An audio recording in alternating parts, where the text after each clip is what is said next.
नमस्कार, एनटिभी कोहलपुर समाचारमा स्वागत छ। म दुर्गा भट्ट र सांकेतिकरणमा हुनुहुन्छ दोभाषे रति बस्नेत। महाधिवेशन प्रतिनिधिले नेपाली कंग्रेसमा युवा पंक्तिलाई नेतृत्वको अवसर प्रदान गरेका छन्, जुन पछिल्लो मत परिणामले देखाएको छ। लामो समय देशको नेतृत्वसँगै पार्टीको समेत नेतृत्व केन्द्रमा रहनुभएका शेरबहादुर देउवासँगै निर्वाचित भएका अन्य पदाधिकारीले लिने निर्णयले अबको राष्ट्रिय राजनीति दिशा कस्तो होला? आजको समाचारमा पर्यटकीय गन्तव्यमा पूर्वाधार अभाव र बस पार्क नभएको बाजुराको प्रसंग। तर सुरुमा प्रमुख समाचार। नेपाली कंग्रेसको उपसभापतिमा पूर्णबहादुर खड्का र धनराज गुरुङ, महामन्त्रीमा विश्वप्रकाश शर्मा, गगन थापा विजयी, सहमहामन्त्रीको गणना पनि सुरु। बजेट अभाव भएको भन्दै लुम्बिनी प्रदेश सभाको भवन निर्माण कार्य ठप्प। हिउँदे अधिवेशन स्थायी राजधानीमै हुने सम्भावना कम। पाल्पाको रानी महलमा आन्तरिक पर्यटकको चहल पहल बढ्यो। पर्यटकलाई आकर्षण गर्ने संरचना निर्माणमा ध्यान दिन पाहुनाहरूको आग्रह। फिलिपिन्समा राई नामक आँधीका कारण जनजीवन प्रभावित, हजारौं मानिसहरूलाई सुरक्षित स्थानमा सारियो। र अखिल नेपाल फुटबल संघ एन्फाको नेतृत्वप्रति केही पदाधिकारीको असन्तुष्टि, उपाध्यक्ष सहित 7 पदाधिकारीद्वारा बैठकमा।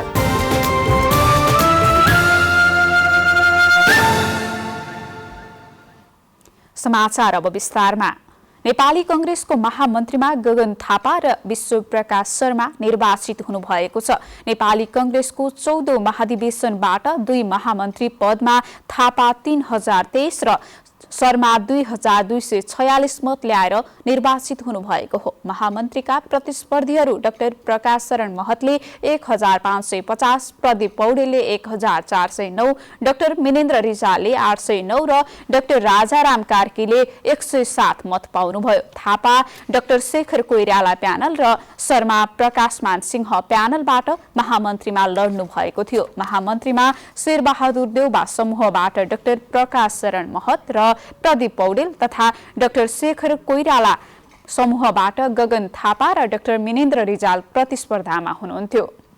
प्रकाशमान सिंह समूहबाट विश्वप्रकाश शर्मा र विमलेन्द्र निधि समूहबाट डाक्टर राजाराम कार्की पनि महामन्त्रीमा प्रतिस्पर्धी हुनुहुन्थ्यो। केन्द्रीय निर्वाचन समितिले यसअघि उपसभापतिमा पूर्णबहादुर खड्का र धनराज गुरुङ निर्वाचित हुनुभएको घोषणा गरिसकेको छ। हिजो राति अबेर प्राप्त मत परिणाम अनुसार सभापति शेरबहादुर देउवा पक्षका उम्मेद्वार खड्का र शेखर कोइराला पक्षका उम्मेद्वार गुरुङ निर्वाचित हुनुभएको हो। दोस्रो चरणको निर्वाचन मार्फत सभापतिमा शेरबहादुर देउवा निर्वाचित हुनुभएको परिणाम सार्वजनिक भइसकेको थियो। यसैबीच सहमहामन्त्रीको मतगणना सुरु भएको छ। महिला, दलित र आदिवासी जनजाति गरी 3 क्लस्टरको सहमहामन्त्री पदको मतगणना सुरु भएको निर्वाचन समितिका सचिव जगन्नाथ श्रेष्ठले जानकारी दिनुभयो। दलित क्लस्टरको सहमहामन्त्रीमा शेरबहादुर देउवा प्यानलबाट मानबहादुर विश्वकर्मा र शेखर कोइराला प्यानलबाट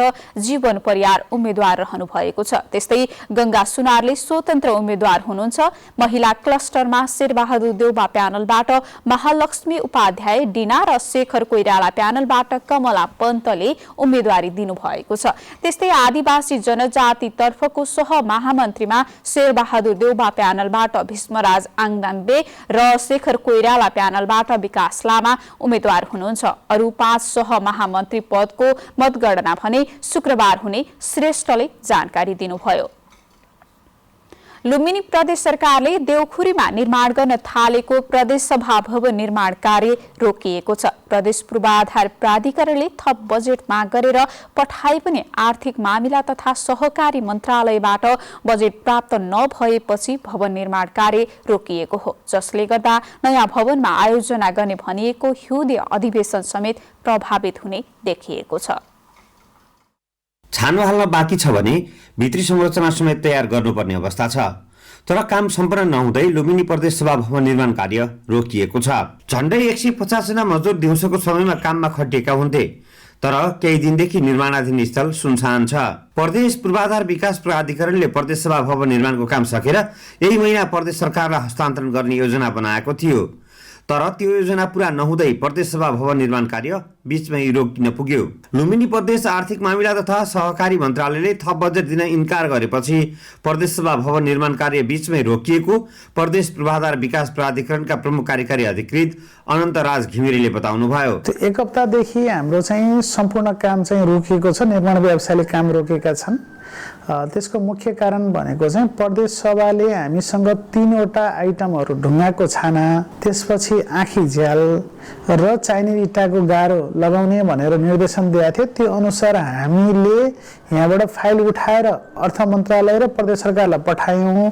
अर्थ मन्त्रालयबाट बजेट सुनिश्चितता नहुनु र सँगसँगै प्रदेश सरकारले पनि त्यसमा चाहिँ स्वीकृति नदिनु, यो दुईटा कारणले चाहिँ राजधानीमा निर्माण भइरहेको जुन प्रदेश सभा भवन छ त्यो चाहिँ अहिले त्यो काम चाहिँ रुकेको छ। हिउँदे अधिवेशन आयोजना गर्ने गरी रफ्तारमा अघि बढेको निर्माणको काम निर्माण नसकिँदै बीचमा रोकिन पुगेको छ, जसले हिउँदे अधिवेशन समेत प्रभावित हुने अवस्था छ।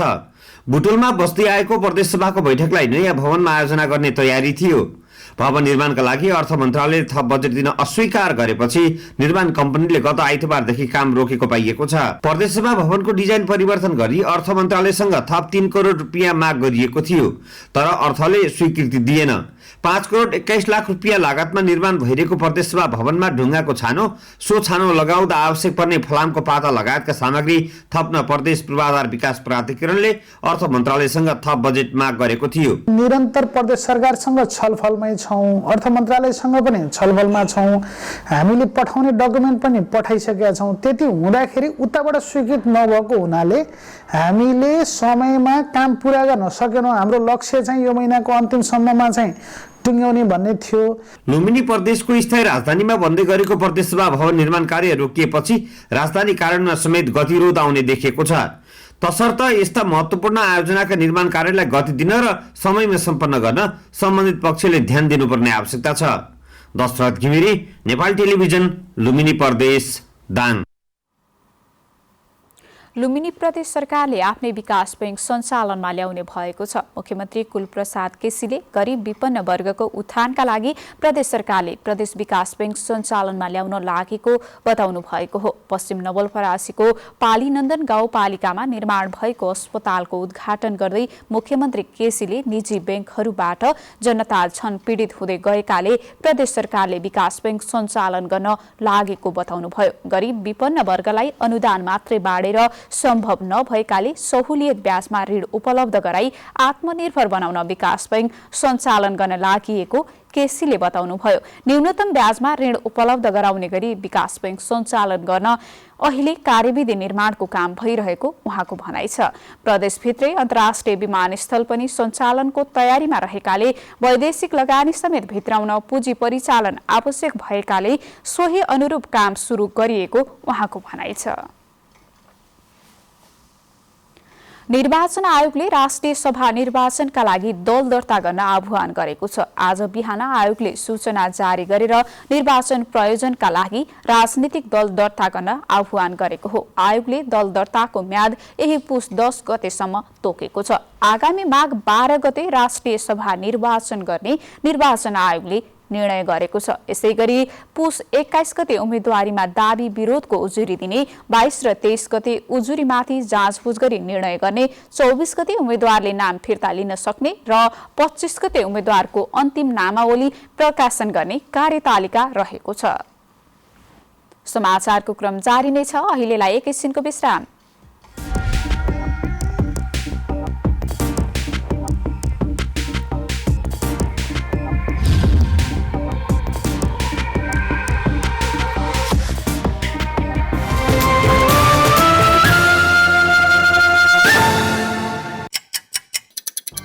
हर घड़ी हर प्रहर, प्रत्येक गाउँ प्रत्येक शहर, के निकट के विकट, हरेक स्थितिमा हरेक परिस्थितिमा नीति विधि र प्रतिनिधिका कुरा, प्रकृति संस्कृति र प्रविधिका कुरा,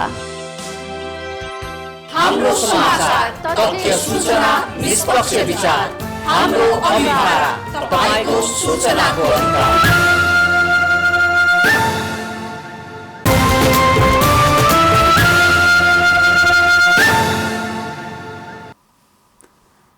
विश्रामपछि समाचारमा पुनः स्वागत छ। अब बाँकी समाचार। पाल्पाको रानीमहलमा पछिल्लो समय आन्तरिक पर्यटकको चहल पहल बढेको छ, तर ऐतिहासिक पर्यटकीय स्थल मानिने रानीमहल दरबारमा पुग्ने पर्यटकलाई आकर्षण गर्ने संरचना अभाव रहेको उनीहरूको भनाइ छ।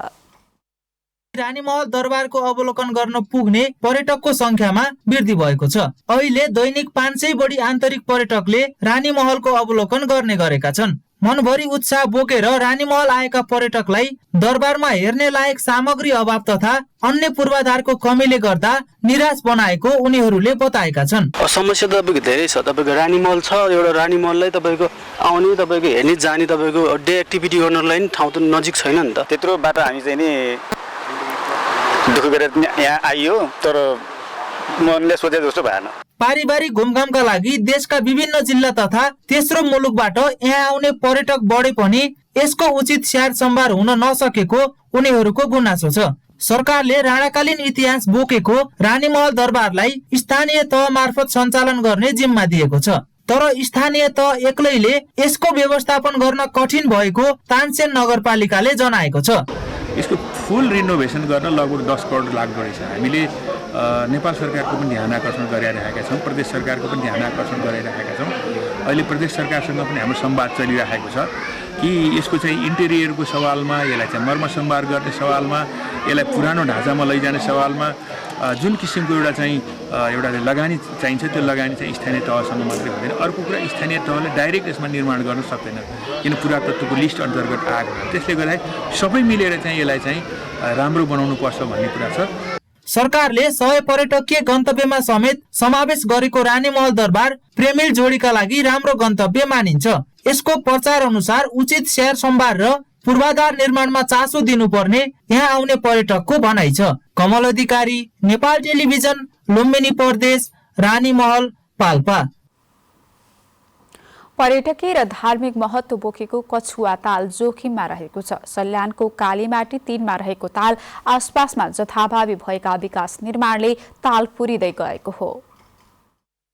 सल्यान कालीमाटी गाउँपालिका 3 रामपुरमा रहेको कछुवा ताल संरक्षणको अभावमा जोखिममा परेको छ। ताल आसपास क्षेत्रमा भइरहेको जथाभावी विकास निर्माण, जंगल फडानी लगायतका कारणले क्षेत्रमा जथाभावी आउने माटो ढुङ्गाले ताल पुरिँदै गएको हो। पहिले 215 मिटर लम्बाइ र 52 मिटर चौडाइमा फैलिएको ताल अहिले भने 100 मिटरमा खुम्चिएको स्थानीयले जनाएका छन्। ताल नजिकैबाट मोटर बाटो निर्माण गरिएको छ। मोटर बाटो निर्माण गर्ने क्रममा खसेको माटो बगेरै तालमा आउने गरेको छ। पर्यटकीय क्षेत्रका रूपमा चिनिएको कछुवा ताल वर्षेनी साँगुरिँदै गएको छ।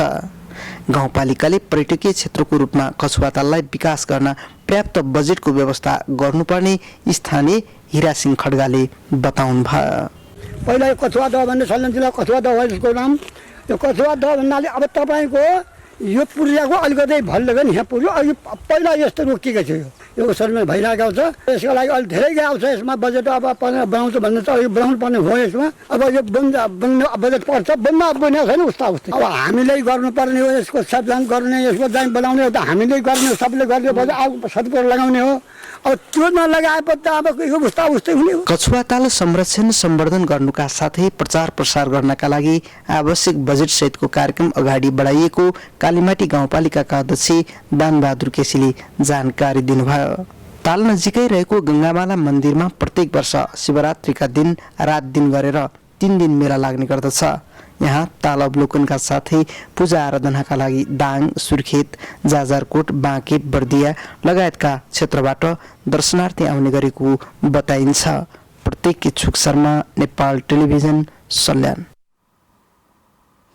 देशका विभिन्न स्थानका पर्यटकीय स्थलहरूमा अवलोकनकर्ता विभिन्न विषयवस्तुमा आधारित भएर घुम्न निस्किएका हुन्छन्। पाल्पाको रानी महलमा पनि कोही मनोरञ्जनका लागि पुगेका छन् भने कोही अनुसन्धानका लागि दैनिक रूपमा पुग्ने गरेका छन्। यसै सन्दर्भमा आज हामीले रानी महल घुम्न आएका पर्यटकलाई रानी महलको अवलोकनपछि कस्तो लाग्यो भनेर सोधेका छौं। हेरौं आजको आवाजमा।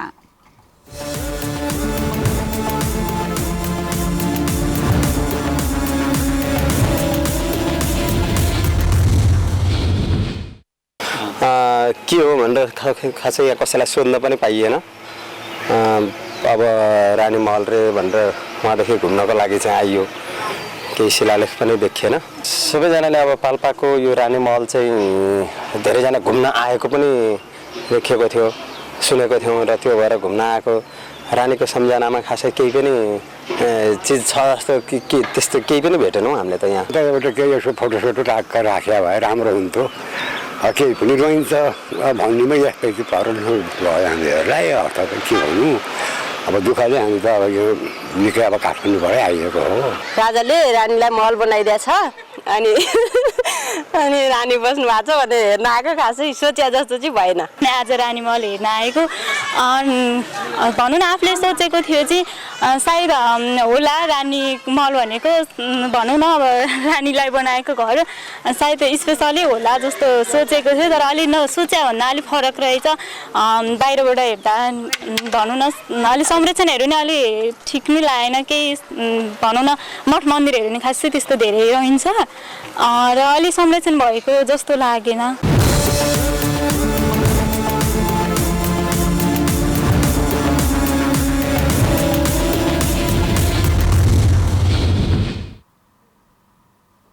बाजुराको सदरमुकाम मार्तडी सडक छेउको पार्किङले आवागमन अस्तव्यस्त बनेको छ। सवारी सञ्चालन भएको 5 वर्ष पुगिसक्दा पनि बस पार्कको व्यवस्थापन हुन सकेको छैन। 2074 मा बाजुरा सदरमुकामसम्म बस सेवा सुरु भएको भए पनि बस पार्क बनाउन अहिलेसम्म कसैले चासो नदिएको स्थानीयको गुनासो छ। बस पार्क नहुँदा लामो समयदेखि कारागार, दुनीहाट बजार, डिआर मस्ट लगायतको मुख्य सडक छेउ सवारी साधनको पार्किङ स्थल बनेको छ। यस्तै बडीमालिका नगरपालिकाको 8 र 9 स्थित पातलमा निर्माण गर्ने भनिएको बस पार्कको काम समेत अलपत्र छ। बडीमालिका नगरपालिकाका प्रमुख प्रशासकीय अधिकारी रङ्गमल विकलले भने सदरमुकामको पार्किङ समस्यालाई मध्यनजर गर्दै छिट्टै बस पार्क निर्माणको काम सुरु गरिने बताउनुभयो। समाचारको क्रम जारी नै छ, एकैछिनको विश्राम।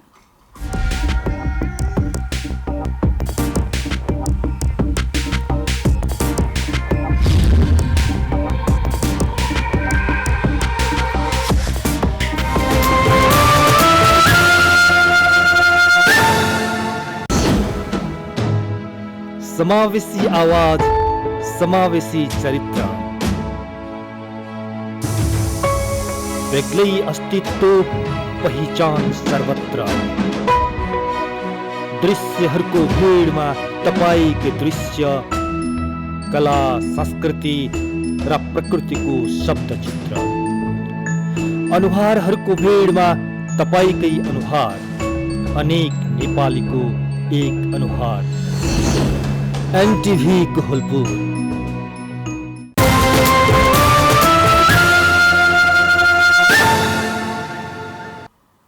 तपाई एनटिभी कोहलपुर हेर्दै हुनुहुन्छ। अब बाँकी समाचार। पछिल्लो 24 घण्टामा 160 जनामा कोरोना भाइरसका संक्रमित थपिएका छन्। 7230 जनामा आरटीपीसीआर परीक्षण गरिएकोमा 160 जनामा कोरोना संक्रमण पुष्टि भएको स्वास्थ्य तथा जनसंख्या मन्त्रालयले जनाएको छ। त्यस्तै 3788 जनामा एन्टिजेन परीक्षण गरिएकोमा 35 जनामा कोरोना संक्रमण देखिएको छ। पछिल्लो 24 घण्टामा 267 जना कोरोना मुक्त भएको स्वास्थ्य मन्त्रालयले जनाएको छ। यसैगरी सोही अवधिमा 2 जना संक्रमितको मृत्यु भएको छ। यो सँगै नेपालमा कोरोनाबाट मृत्यु हुनेको संख्या 11567 पुगेको छ। यसैगरी देशभर हालसम्म 5526 जना सक्रिय संक्रमित रहेको स्वास्थ्य मन्त्रालयले जनाएको छ। त्यस्तै पछिल्लो 24 घण्टामा 2,40,564 जनाले कोरोना विरुद्धको खोप लगाएका छन्। अब अन्तर्राष्ट्रिय समाचार।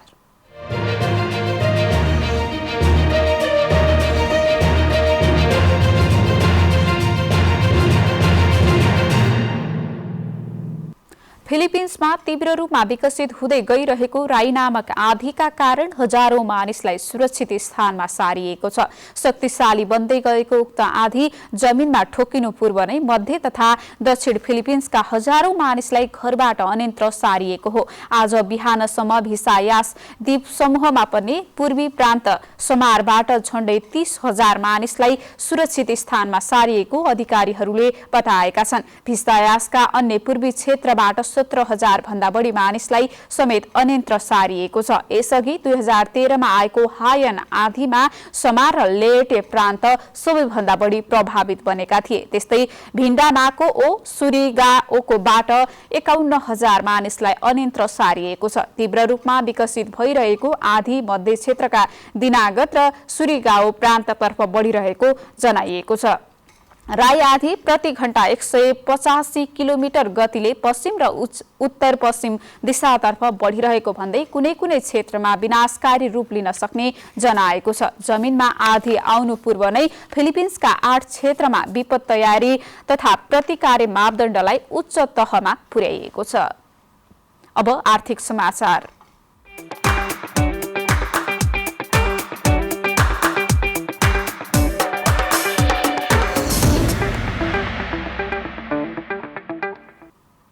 शेयर बजार परिसूचक नेप्से आज दोहोरो अङ्कले घटेको छ। नेप्से आज 37.87 बिन्दुले घटेर 2376.74 बिन्दुमा झरेको छ। आज सबै समूहको शेयर घटेकोमा विकास बैंक, बीमा, फाइनान्स र माइक्रो फाइनान्स समूहको शेयर उच्च अङ्कले ओह्रालो लागेको छ। आज 224 वटा कम्पनीको शेयर कारोबार भएकोमा 29 वटा कम्पनीको मात्रै शेयर बढेको छ। आज 53,79,000 किता शेयर 2,30,17,00,000 रुपैयाँमा कारोबार भएको छ। सबैभन्दा धेरै प्रभु बैंकको 9,43,00,000 रुपैयाँको शेयर किनबेच भयो। आज ग्रीन लाइफ हाइड्रो, मैलुङ खोला जलविद्युत र हिमालयन पावर पार्टनरको शेयर 7% भन्दा धेरैले घटेको छ। समग्र बजार राताम्य हुँदा पनि नेपाल बंगलादेश बैंकको शेयर 10%ले बढेको छ। अब खेलकुद समाचार।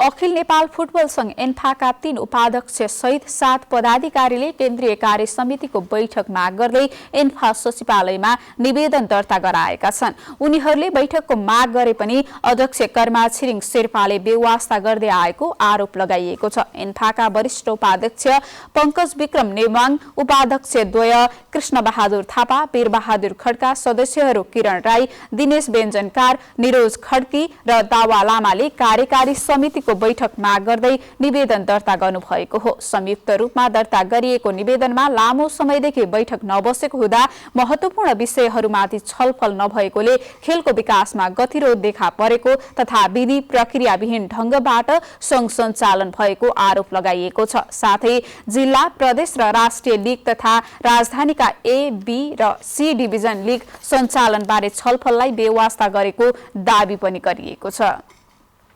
रूपन्देहीको कञ्चनमा पालिका स्तरीय उपाध्यक्ष महिला भलिबल तथा खुल्ला पुरुष भलिबल प्रतियोगिता शुरू भएको छ। महिलाहरूलाई खेलकुदमा सहभागी गराउने र युवाहरूलाई खेलकुदका माध्यमबाट सामाजिक कार्यमा प्रेरित गरी लागू औषध कुलतबाट छुटाउने उद्देश्यका साथ भलिबल प्रतियोगिता सञ्चालन गरिएको गाउँपालिकाका उपाध्यक्ष गोमा तरामुले बताउनुभयो। भलिबल प्रतियोगितामा 11 टिम र पुरुष खुल्ला प्रतियोगितामा 35 टिमको सहभागिता रहेको कार्यक्रममा पुरुष भलिबलमा कपिलवस्तु, रूपन्देहीका विभिन्न पालिका पाल्पा, अर्घाखाँची, गुल्मी, बागलुङ, पर्वत, रुकुम, रोल्पादेखि पनि सहभागिता रहेको संगम युवा क्लबका अध्यक्ष सन्त बहादुर राणाले जानकारी दिनुभयो।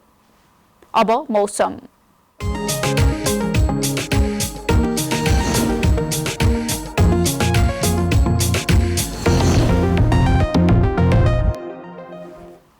आज प्रदेश नम्बर 1 तथा अन्य प्रदेशका पहाडी भूभागहरूमा आंशिक बदली रही बाँकी भूभागमा मौसम सामान्यतया सफा रह्यो। आज राति पनि सुदूरपश्चिम, कर्णाली, लुम्बिनी, गण्डकी तथा बागमती प्रदेशमा आंशिक बदली रही बाँकी भूभागमा मौसम सामान्यतया सफा रहनेछ। अब मौसम सम्बन्धी थप विवरण।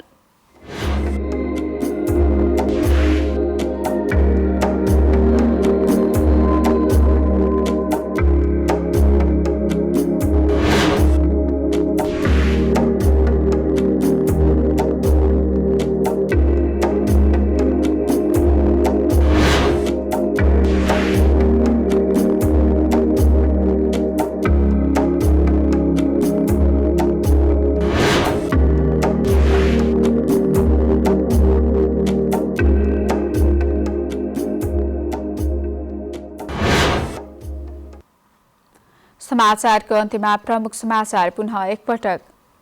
नेपाली कंग्रेसको उपसभापतिमा पूर्ण बहादुर खड्का र धनराज गुरुङ, महामन्त्रीमा विश्व प्रकाश शर्मा, गगन थापा विजयी, सहमहामन्त्रीको गणना पनि सुरु। बजेट अभाव भएको भन्दै लुम्बिनी प्रदेश सभाको भवन निर्माण कार्य ठप्प, हिउँदे अधिवेशन स्थायी राजधानीमै हुने सम्भावना कम। पाल्पाको रानी महलमा आन्तरिक पर्यटकको चहल पहल बढ्यो, पर्यटकलाई आकर्षण गर्ने संरचना निर्माणमा ध्यान दिन पाहुनाहरूको आग्रह। फिलिपिन्समा राई नामक आँधीका कारण जनजीवन प्रभावित, हजारौं मानिसलाई सुरक्षित स्थानमा सारियो। र अखिल नेपाल फुटबल संघ एन्फामा नेतृत्वप्रति केही पदाधिकारीको असन्तुष्टि, उपाध्यक्ष सहित 7 पदाधिकारीद्वारा बैठक माग।